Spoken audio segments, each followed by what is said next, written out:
দেখতে পাচ্ছ বন্ধুরা, আমার এখানে চিংড়ি মাছ নিয়ে নিয়েছি আর নিয়ে নিয়েছি একটা নারকেল। এই নারকেল থেকে দুধ বার করে আর এই চিংড়ি মাছগুলোকে দিয়ে তৈরি করব আমি চিংড়ি মাছের মালাইকারি। এখানে আমি নিয়ে নিয়েছি কাঁচা লঙ্কা, পেঁয়াজ কুচি, রসুন আর আদা কুচি। এগুলোকে আমি পেস্ট করে নেব। আর এখানে ফোড়নের জন্য নিয়ে নিয়েছি গোটা গরম মশলা, তেজপাতা, শুকনো লঙ্কা আর এই কাজুটাও নারকেলের সঙ্গে পেস্ট করে নিতে হবে। আর আমি পেস্ট করে নিয়েছি আদা, রসুন, পেঁয়াজ, কাঁচা লঙ্কা। আর এখানে রয়েছে নারকেলের দুধের সঙ্গে একটু কাজু বাদাম পেস্ট করা। আর এখানে ফোড়নের জন্য কিছু পেঁয়াজ কুচি। আমি চিংড়ি মাছটাকে ভালো করে খোসা ছাড়িয়ে ধুয়ে হলুদ মাখিয়ে নিলাম। এইদিকে আমি বসিয়ে দিয়েছি কড়াইটা, দিচ্ছি সর্ষের তেল এবং মাছগুলোকে আমি আস্তে আস্তে ভেজে নেব।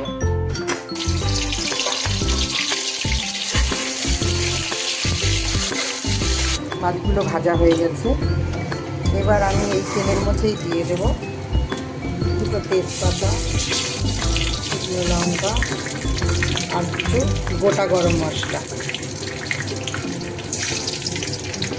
এর মধ্যে দিয়ে দেব পেঁয়াজ কুচিটা।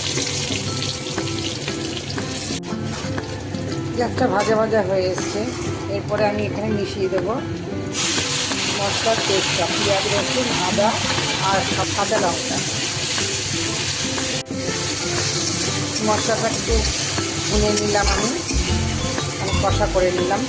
তারপরে আমি এর মধ্যে দিয়ে দেবো হলুদ, লঙ্কা, সামান্য জিরে, ধনে দিয়ে পেস্ট তৈরি করে নিয়েছি সেটা। এবার এর মধ্যে আমি দিয়ে দেবো সামান্য চিনি আর দিয়ে দেবো লবণ। এই মশলাটাকে 5-7 মিনিট ভালো করে কষে নিয়েছি। এরপরে আমি দিয়ে দেবো নারকেলের দুধ আর কাজু বাদামের পেস্টটা। ঝোলটা ফুটে উঠেছে। এরপরে আমি এর মধ্যে দিয়ে দিলাম মাছগুলো। এটাকে আমি ভালো করে একটু ফুটিয়ে নেব। আমার মাছটা ফুটে উঠেছে। এর মধ্যে আমি দিয়ে দিলাম একটু কাঁচা লঙ্কা ঝালের জন্য, আর একটু যারা ঝাল একটু বেশি খায়, আর দিয়ে দিলাম একটু ফ্রেশ ক্রিম।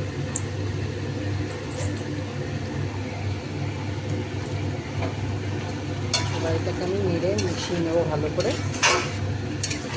রেডি হয়ে গেছে আমার চিংড়ি মাছের মালাইকারিটা। আপনাদের যদি এই রেসিপিটা পছন্দ হয়ে থাকে তাহলে আমার চ্যানেলটাকে একটু সাবস্ক্রাইব করে দেবেন। আরও রান্না করে যাতে আপনাদেরকে সামনে হাজির করতে পারি তার জন্য আমাকে সাহায্য করবেন। ধন্যবাদ।